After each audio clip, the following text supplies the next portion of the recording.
Hello दोस्तों, आप सभी दोस्तों का स्वागत है बिहार तक न्यूज चैनल में। तो देखिए दोस्तों, भोजपुरी के सुपरस्टार हीरो चिंटू पांडे भैया जी का एक बेहतरीन फिल्म बहुत जल्द आने वाला है दोस्तों, जो फिल्म का नाम है जीना तेरी गली में 2। और इस फिल्म में मेन स्टार कास्ट के नज़र में आएंगे दोस्तों भोजपुरी के सुपरस्टार हीरो चिंटू पांडे भैया जी।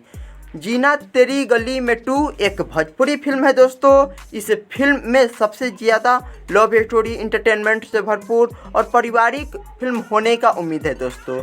जीना तेरी गली में 2 ये फिल्म 13 मई के शाम 7 बजे से शनिवार को टीवी पर दिखाने का उम्मीद है दोस्तों। ये मीडिया रिपोर्ट्स का कहना है दोस्तों।